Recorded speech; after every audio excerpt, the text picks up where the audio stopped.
चला महत्त्वाच्या बातमीने आपण सुरुवात करूया. जाणून घेऊयात राज्यभरातल्या महत्त्वाच्या घडामोडींची झटपट. संतोष देशमुख हत्या प्रकरणी पुढील सुनावणी 3 जूनला होणार आहे, तर विष्णू साठेच्या अर्जावरील निकालही राखून ठेवण्यात आला. बंद पुकारल्याने निषेध व्यक्त केल्याने न्याय मिळतो का? दिवटे मारहाण प्रकरणावर धनंजय देशमुखांनी ही प्रतिक्रिया दिली आहे, तर मनोज जरांगे जी दिशा ठरवतील ती मान्य राहणार असल्याचं त्यांनी म्हटलंय.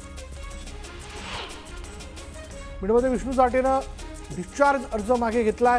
निर्दोष असल्याचा अर्ज विष्णू साठेनं कोर्टात दाखल केला होता.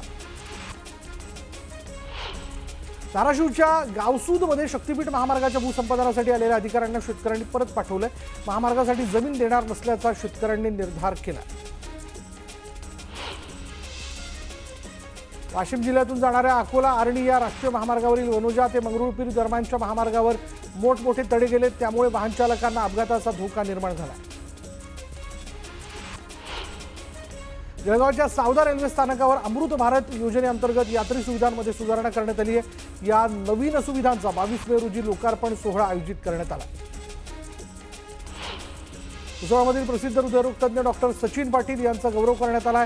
वैद्यकीय सेवेचा अभिमान, आमच्या फेकरीचा गौरव या भावनेतून त्यांचा सत्कार करण्यात आलेला आहे. आणि यावेळी राज्यमंत्री रक्षा खडसे यांच्या हस्ते त्यांचा सत्कार करून त्यांचा सन्मान करण्यात आला.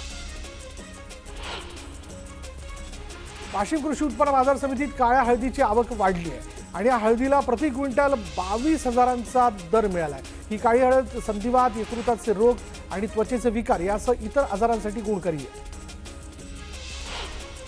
वाशिम जिल्ह्यात खरीप हंगामासाठी आतापर्यंत 45,633 शेतकऱ्यांना 457 कोटी 45 लाखांचं कर्ज वितरित करण्यात आलंय.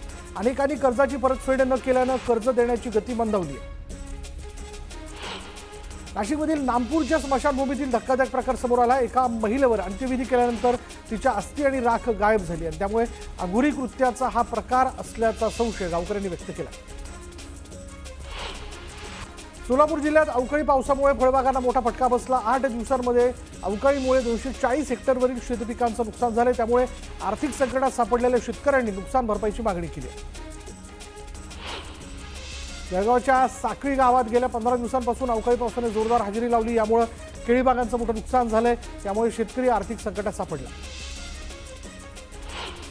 करमाळा तालुक्यातील पश्चिम भागात वादळी वाऱ्यासह अवकाळी पावसाने हजेरी लावली. जिंती परिसरातील केळी पिकांचं मोठ्या प्रमाणात नुकसान झालं असून केळी पीक भुईसपाट झालंय.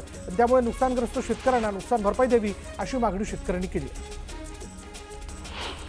चांदोड भागात अवकाळी पावसानं कहर केला आहे. वडगावातील पंगू इथे पोल्ट्री फार्मच्या शेडजवळ वीज पडल्यानं 2000 कोंबड्यांचा मृत्यू झाला.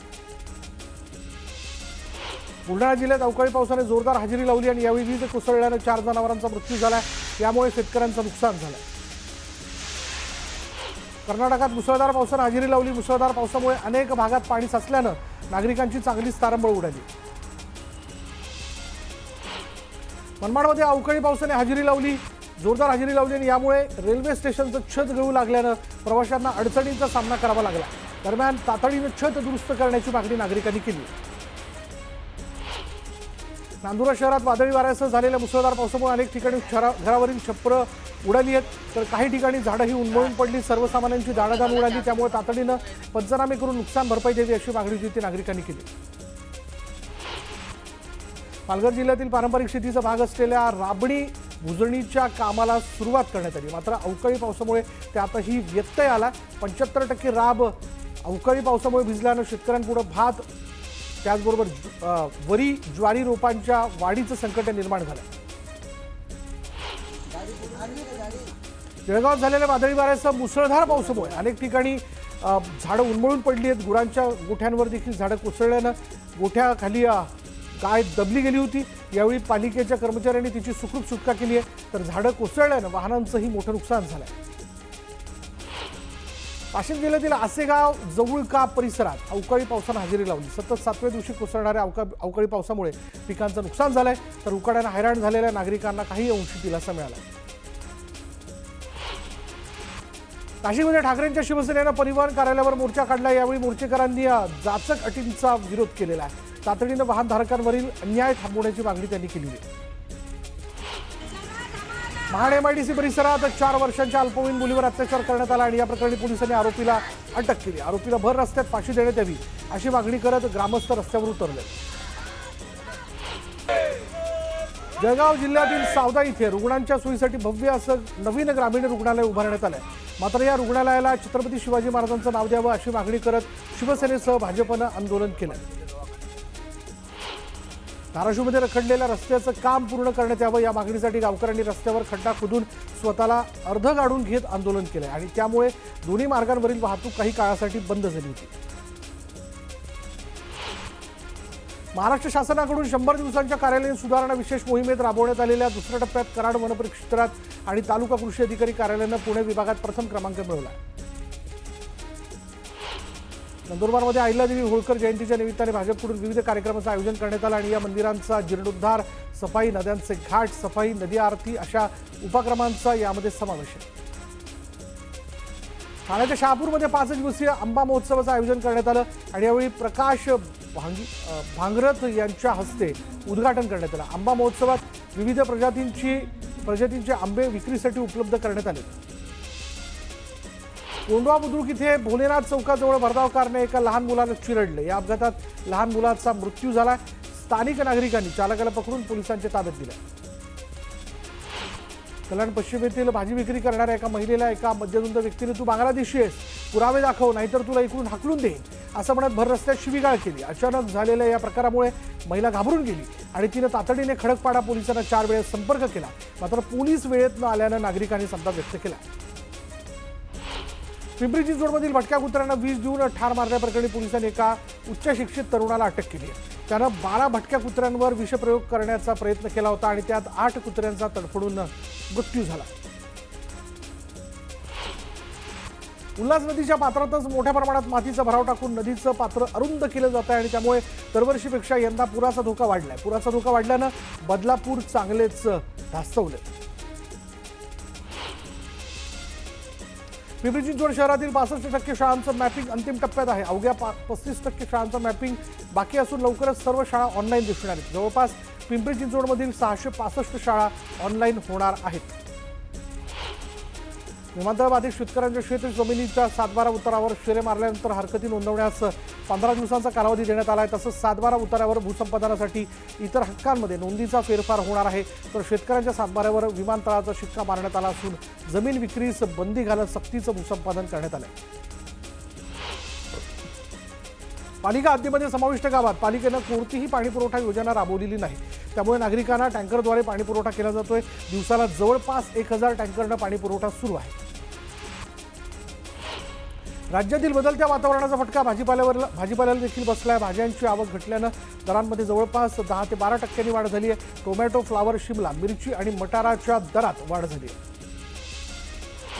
धुळ्यात भाजपकडून सिंदूर तिरंगा यात्रेचं आयोजन करण्यात आलं होतं आणि यावेळी भाजप आमदार अनुप अग्रवालांसह मोठ्या संख्येनं पदाधिकाऱ्यांनी हजेरी लावली होती। वसईमध्ये आमदार स्नेहा दुबे पंडित यांच्या नेतृत्वात वसईत तिरंगा रॅली काढण्यात आली आणि यावेळी मोठ्या संख्येनं नागरिकांनी रॅलीत सहभाग घेतला। रायगडच्या महाड शहरामध्ये तिरंगा रॅलीचं आयोजन करण्यात आलं आणि यावेळी नागरिकांसह सैन्य दलातील सेवानिवृत्त अधिकाऱ्यांनी मोठ्या संख्येनं उपस्थिती लावली। दरम्यान रॅलीत जोरदार घोषणाबाजी करण्यात आली।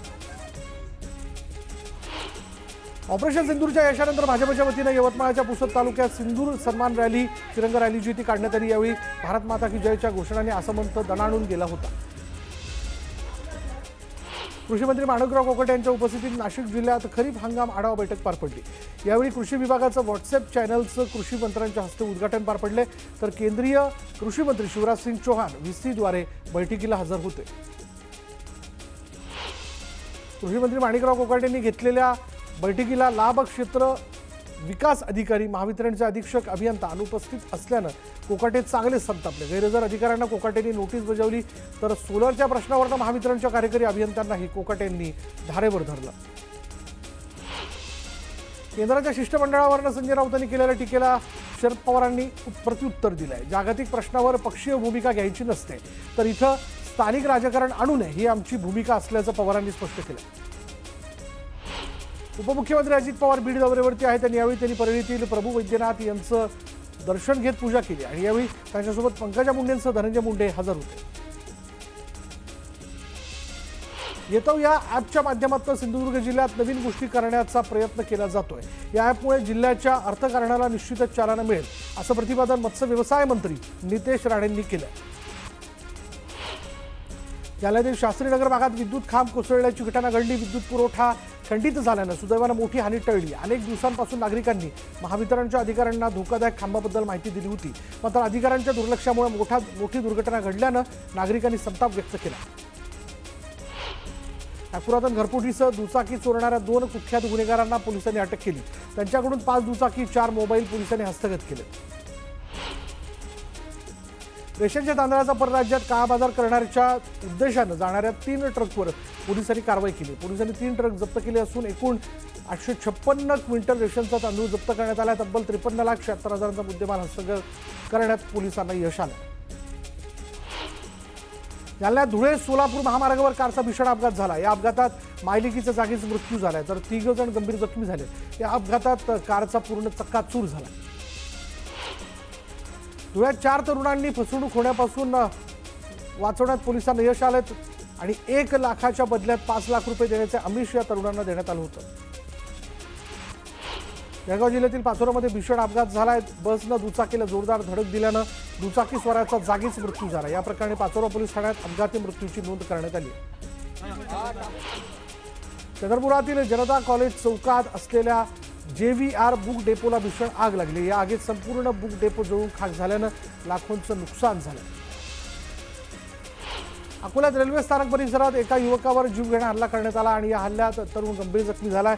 आर्थिक व्यवहारातून हल्ला झाल्याची माहिती समोर येते। हल्लेखोरांनी चाकू आणि लोखंडी पाईपनं हल्ला केलाय। यात जखमी झालेल्या तरुणावर रुग्णालयात उपचार सुरू आहेत। अहिल्यानगरच्या नगर अर्बन मल्टी स्टेट बँकेच्या बहुचर्चित कर्ज घोटाळा प्रकरणात मोठी कारवाई करण्यात आली आहे।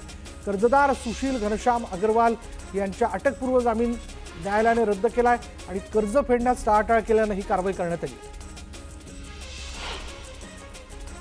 पुण्यात चंदननगर पोलिसांकडून तोतया एअरफोर्स अधिकाऱ्याला अटक करण्यात आली आहे। दिनेश कुमार गौरवला पोलिसांनी अटक केली। अमरावती जिल्ह्यातील तिवसा इथला धक्कादायक प्रकार जो तो समोर आला। एका 39 वर्षीय विवाहित पुरुषानं आणि 16 वर्षीय अल्पवयीन मुलीनं विष पिऊन आत्महत्येचा प्रयत्न केला। दोघंही बेशुद्ध अवस्थेत आढळल्यानंतर त्यांना रुग्णालयात दाखल करण्यात आलं। दोघंही मागील 3 दिवसांपासून बेपत्ता असल्याची माहिती समोर आली। भारत पाकिस्तान तणावाच्या पार्श्वभूमीवर तुर्कीने पाकला समर्थन दिल्यानं IIT मुंबईने आता तुर्कीतील शैक्षणिक संस्थांशी असलेले करार स्थगित केले। टाटा समाज विज्ञान संस्थेनंतर आता मुंबईतील दुसऱ्या मोठ्या शिक्षण संस्थेनं हा निर्णय घेतला। राज्यातील तब्बल 8,000हून अधिक गावांमध्ये शाळाच नसल्याची माहिती समोर आली आहे। केंद्रीय शिक्षण सचिवांनी या गंभीर शैक्षणिक दुरावस्थेवर लक्ष वेधत परिस्थितीत सुधारणा करण्याचे निर्देश दिले।